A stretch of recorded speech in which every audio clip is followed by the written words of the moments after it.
Okay, guys, everybody lock in. If any of the parents are here and you want to record this, go ahead. No problem whatsoever. You can share it. There's going to be a lot of good stuff. I'm going to go over a lot of different things. I know we got different ages, levels. We got people here from Spain, Egypt, Canada, Orlando. We got everywhere, New Zealand. Okay, people from everywhere. But the most important thing, you're here in Boca right now, so I need everybody locked in. Make sure your phones are off. Everything that I say, you guys should be putting in your journal. And if you don't have a journal, that shows me one thing. You're not serious to see how good you can become. Whether you want to play on your high school team, whether you want to go college for free. Some people here are going to play pro tennis. There's no doubt about it. But you should be writing a lot of this stuff down. First thing I want to talk about, attitude, all right? We have a new group this week. We got some people that have been here for a while.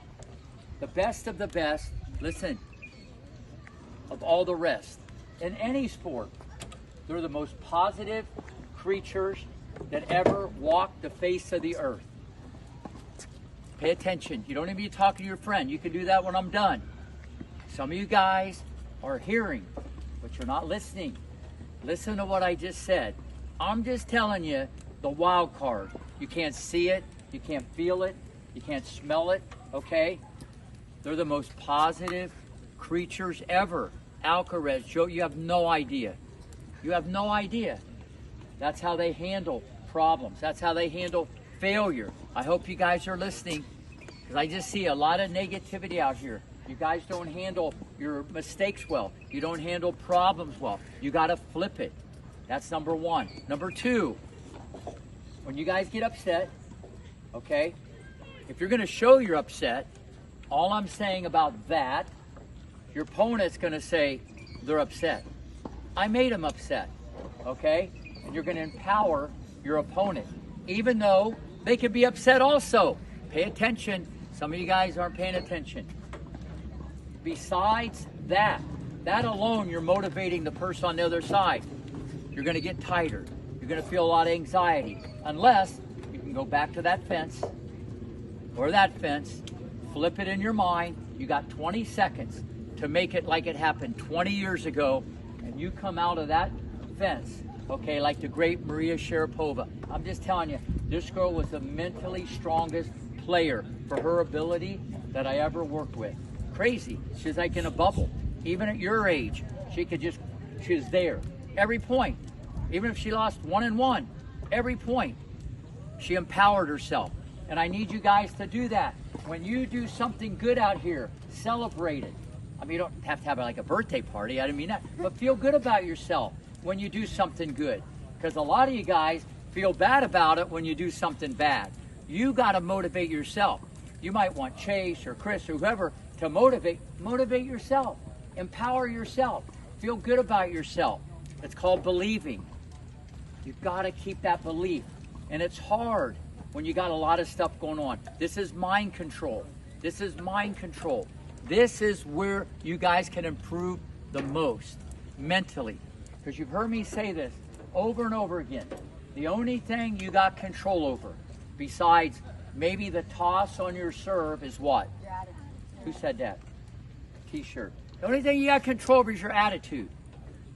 You have no idea. It's just like eating stuff. How many of you guys, when your parents tell you what to eat, raise your hand.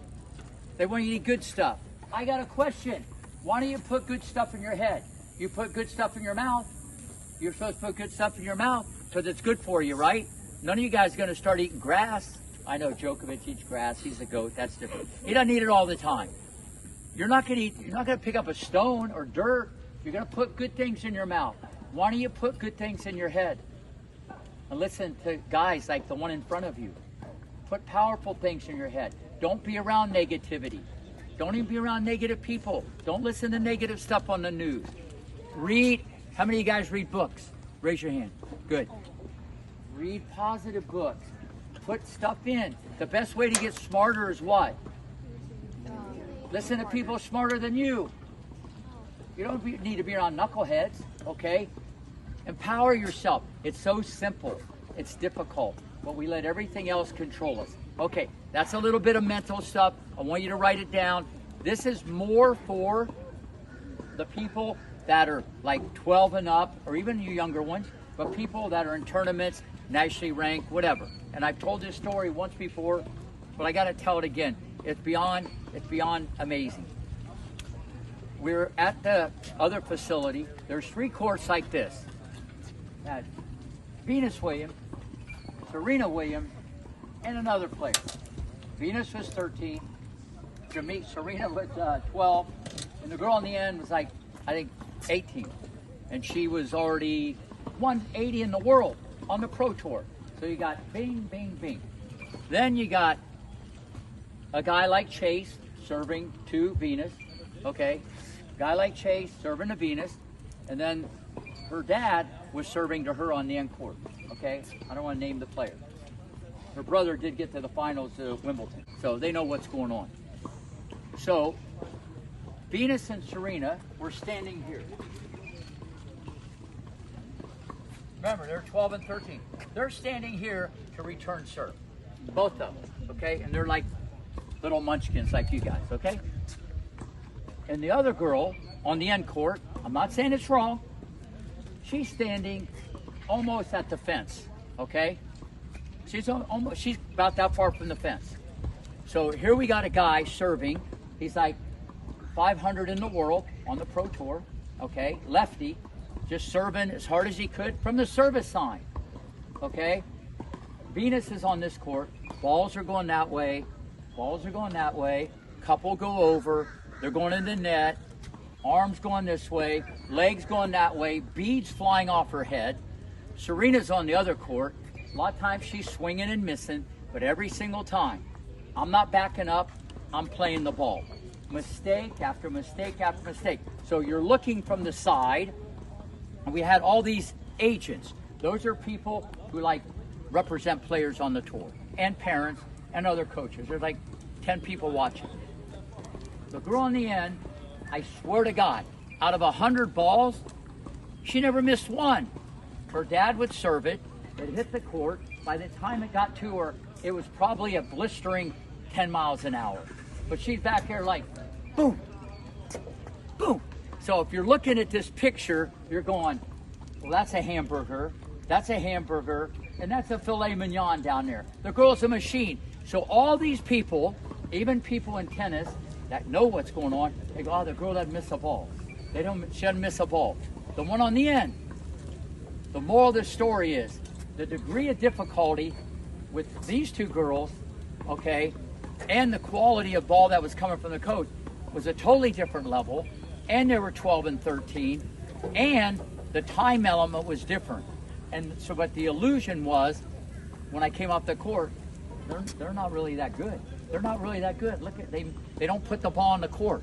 You got to put it in the court. And I get it with you little ones. Rule number 1, get it back. Rule number 2, see rule number 1. John gets another big shirt, all right? See rule number 1, get it back. I get that. But we're talking people that were going pro, developing a mindset. And I'll end it on this note. Both those 2 little girls from Compton, no one's even close. The best return of serves in the history of tennis. I'll see you guys at 1 o'clock. It's not where you start, it's where you finish. I'll see you guys at 1. Thank you, Rick.